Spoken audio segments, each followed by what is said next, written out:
This is Orion and One. Please welcome your starting lineup, Josh Egan and Brandon Waterhouse.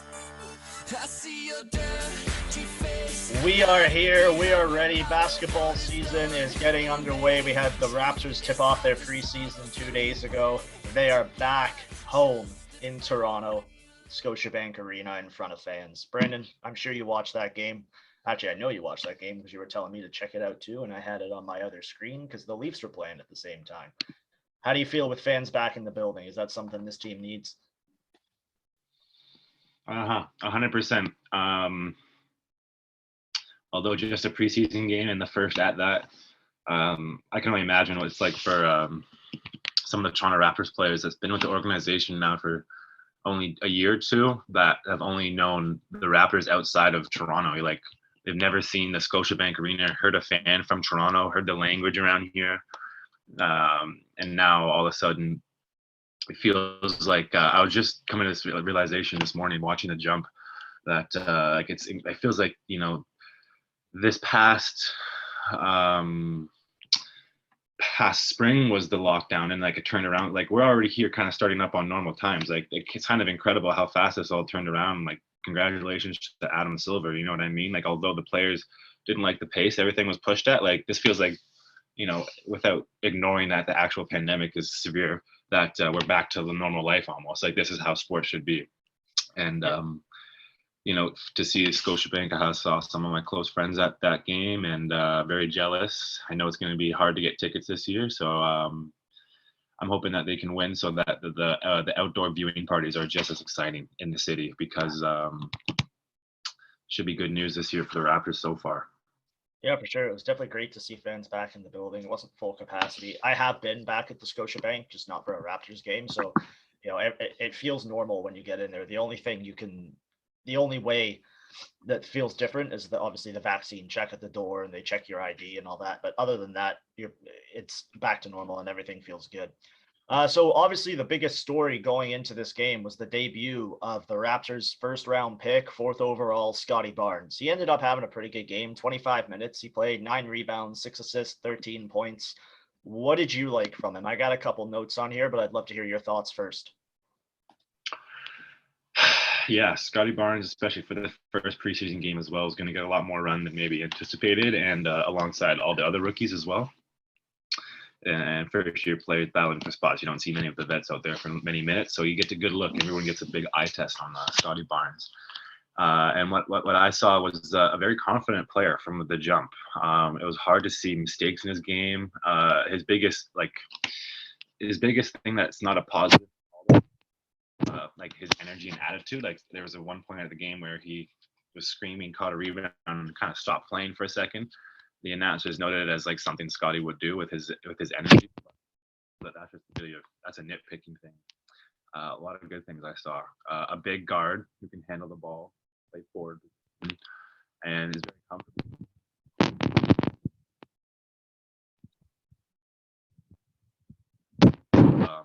Ball handling players on their team, especially guys that are playing right now, like Banton and Champagne as well, who's been playing a really good start to his season. Aggressive rebounder, dunks the open opportunities, leading on defense, actually calling out the defensive sets. As a first game player, that's something that I didn't even expect him to see. I didn't really take note of who else was on the floor at the time. So I think the best news for the Raptors is that he seems like a Raptor already. And his stat line goes all over the place, which is something you want to see. Yeah, for sure. Like, obviously there were some flaws in his game. He seemed a little flat-footed when he got the ball, and it was busy around him, and he looked a little jumpy on defense from what I saw. He lost his balance, and he ended up, I think he took a foul early on in the game when he lost his balance and kind of got played a little bit.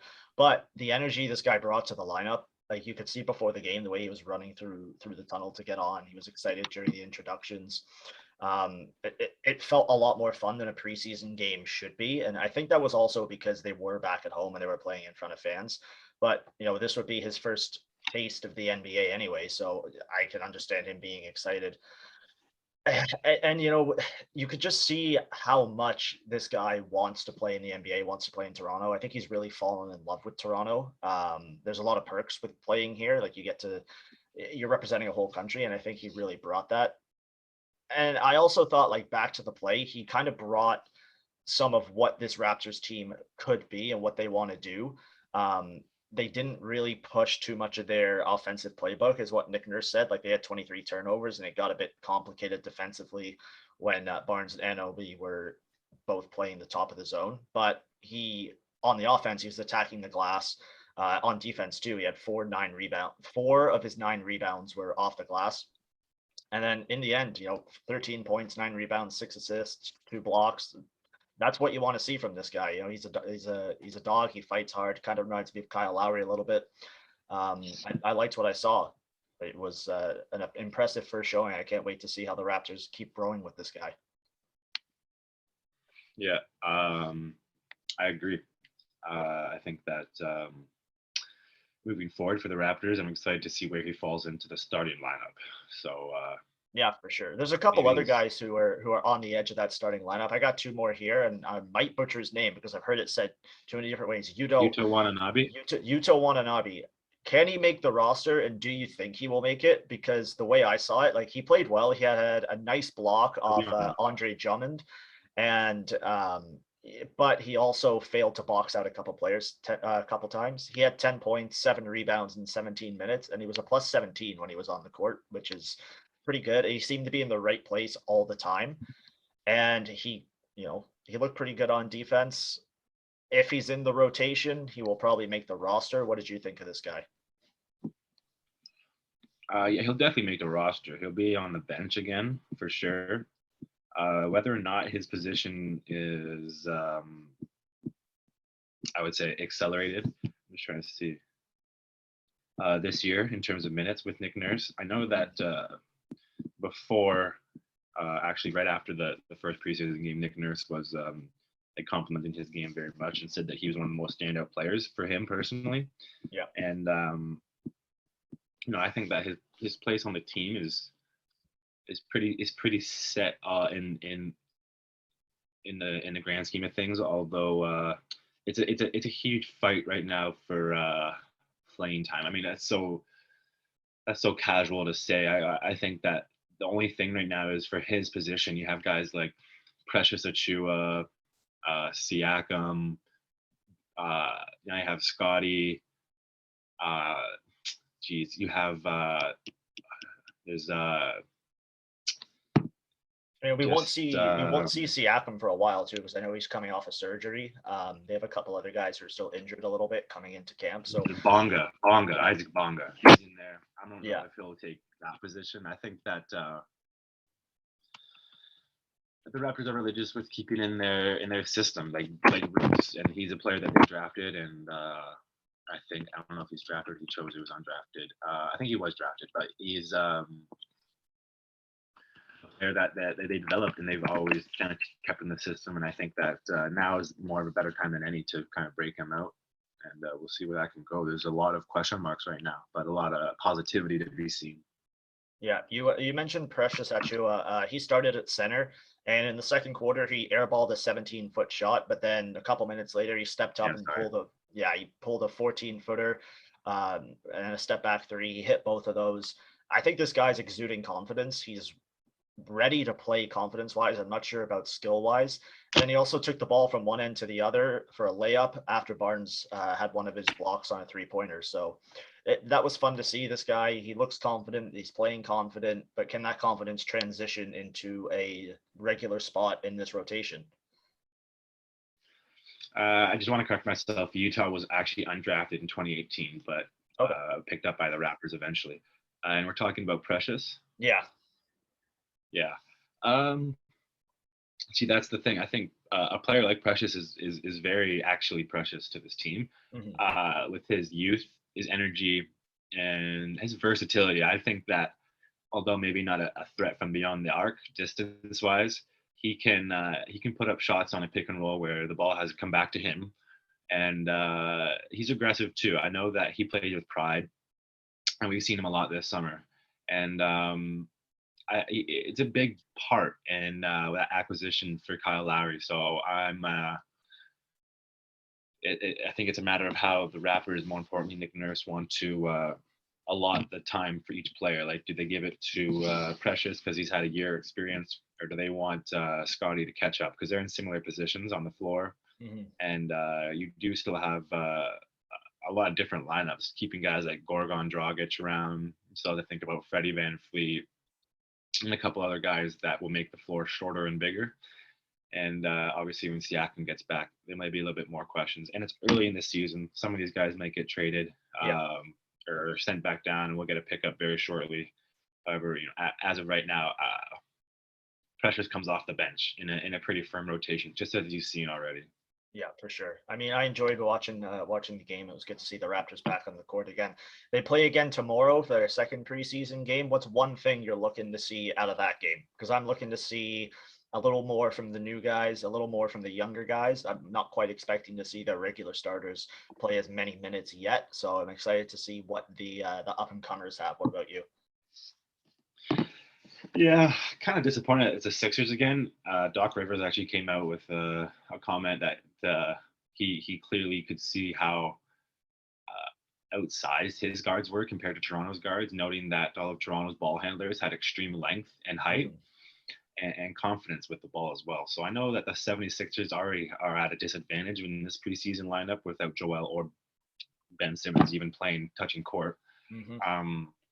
I think that now what I'm looking for is the consistency, right? Like, I've given them the pedestal that they have to be put on. And, a lot of people don't even have them close to the top 10, 11 this season. And I have them, surprising a lot of people. That's obviously Toronto media and favoritism. And a lot of skate networks don't even talk about the Raptors. So it's kind of disappointing, I think, considering the season when we lost Kawhi. We held a top 3 rank in the Eastern Conference, obviously, with a hard fight till the end in the bubble. And playing and no one wants to give us real credit for playing in a place without our country and fans last year, where they were booing us in our own home arena games. Yeah. So it's kind of the forgotten song. Everyone wants to make a story for someone else to have a better season this year, and the Toronto Raptors are about to give a big slap in the face when everyone crosses that border. I think so too. I think this team is a force to be reckoned with. You mentioned Ben Simmons there quickly. Just a quick update because the story is evolving. Philadelphia have put 25% of his salary that was owed on last Friday, which was $8.25 million, into an escrow account, and he started to be fined on Monday for permanent fines. So beginning with Monday's game against the Raptors, the Sixers plan to fine Simmons for every game, both preseason and regular season, that he's away from the team. For each, and this is through ESPN, by the way, for each game missed, Philadelphia will deduct roughly $360,000 from that $8.25 million placed in escrow. The fine falls under the agreement spelled out between the NBA and the NBAPA in the health and safety protocols, where a player who is unable to play due to reasonable cause will have his compensation for the season reduced by 1% of the player's base compensation for each game in the event that it misses. God, I struggled with that one. In the event Simmons skips all 4 of the 76ers preseason games, he will lose $1.4 million in fines. If he's traded on, let's say, November 19th, they use as an example, he will use roughly $7.2 million in salary. So this guy's losing money for not playing, and we're going to stay at that. I saw an interesting note in this article that the only reason he hasn't been traded yet is because Damian Lillard and Bradley Beal aren't available yet. And they're saying that the 76ers GM has proven that over his long, successful run, he's not afraid of awkward situations, which it's this one. He's not going to make a deal just for the sake of making one, which that would be that too. And he's always trying to trade for stars. If you're trading Ben Simmons, you're trading for a star. So it seems the 76ers are going to hold out on this, and so will Ben Simmons. And I don't think we'll see him on the court anytime soon, which is a shame because he's a talented player, but. Yeah, if you're asking, I mean, I know that was really just not really opiniated. That was more of a statement. It was just more of an update for everybody because there you hear sources my from personal everywhere. note on that is that there's a lot of things going on. You want player empowerment, and also you want the general manager's perspective is this guy's on a fresh contract with 4 years left at one of the most expensive tags in the league. Like, how can you just let this happen and become what's the word for when something happens and then it's considered normal from there on out? A precedent. A precedent. Yeah.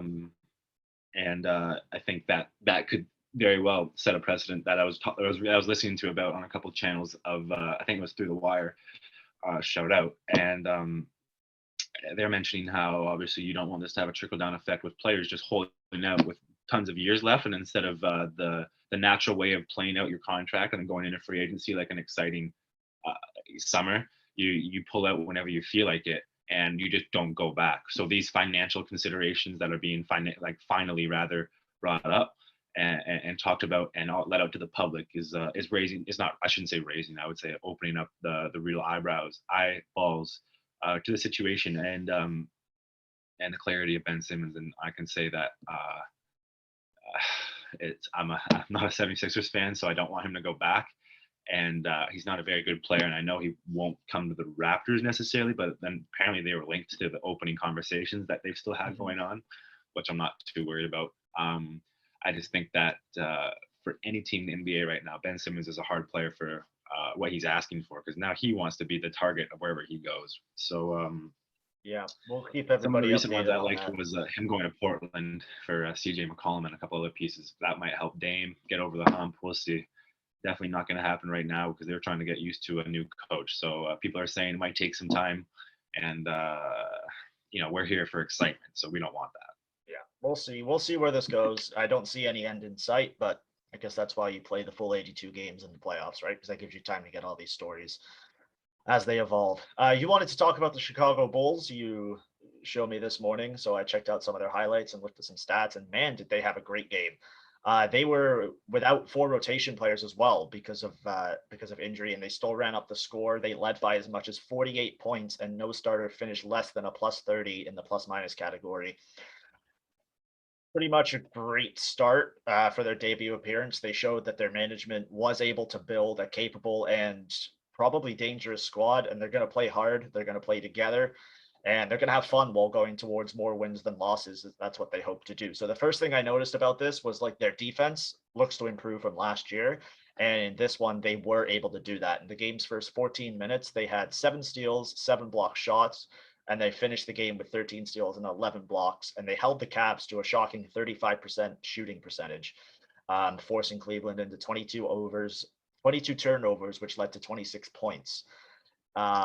The Bulls were undersized in this game, and they were still able to take advantage of the Cavs this way. Is this something we can look forward to from the Bulls, or was this kind of a one-off in a preseason game where the Cavaliers aren't necessarily the strongest team? Yeah, we were just talking about that. That was a good question. I sent you what I was watching, and I'm excited to see what the Bulls are doing, and you're the first to point out how bad the Cavaliers are. So there's always someone to bring you down when you're having a good day. Just know that. And when it comes to the Bulls, you hope that to see those will be more regular nights for them.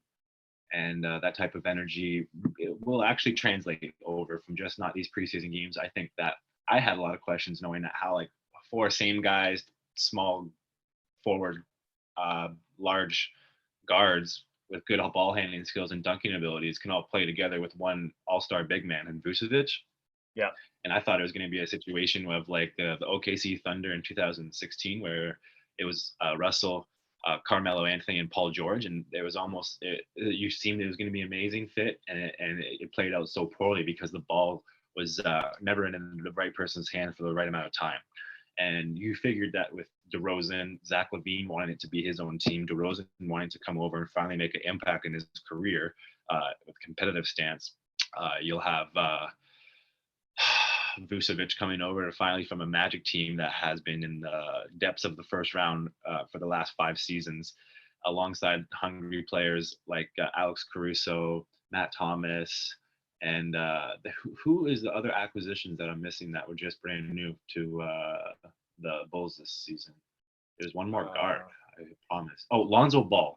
I'm missing Lonzo Ball. It has been every preseason he's set out to have the next best season, and so there's a lot of letdown for that guy. He's been chipping away at his own work, and I keep forgetting him when I think about the Chicago Bulls team. And when you watch the game last night, he's actually becoming one of the star point guards to watch, and I'm excited to see that because I don't think there's been an exciting team in Chicago since the Derrick Rose days in terms of competitiveness, and obviously Chicago is one of the more historic fan bases for basketball in particular in the world.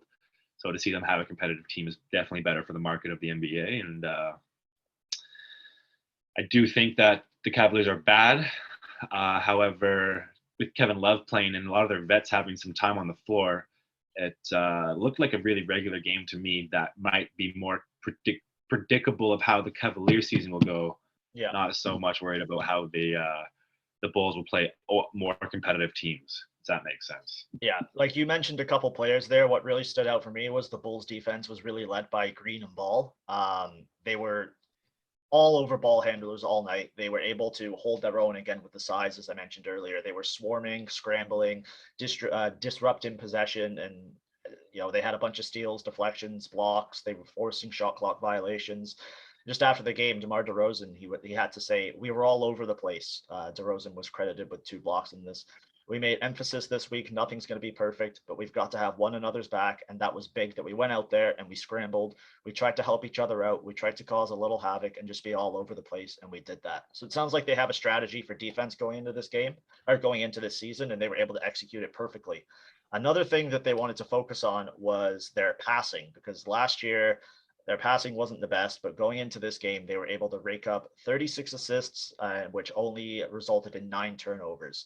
9 Bulls had 3 assists, 6 recorded, at least 3. And through the first 3 quarters, before all the starters were sitting in the fourth quarter, the Bulls registered 32 assists on 44 field goals. So that's a pretty impressive stat. They were able to get that passing off. How important is passing going to be for this Bulls team? That's all we got for today. As the season gets going, we'll have more news, more updates, but we just wanted to check in and say hi. We're going to come at you on probably Thursday or Friday with our NBA rankings episode, where we'll go top to bottom, bottom to top, east and west by division, and rank our teams, back it up with why we think that team belongs there. Maybe we'll even do a little bit of predictions.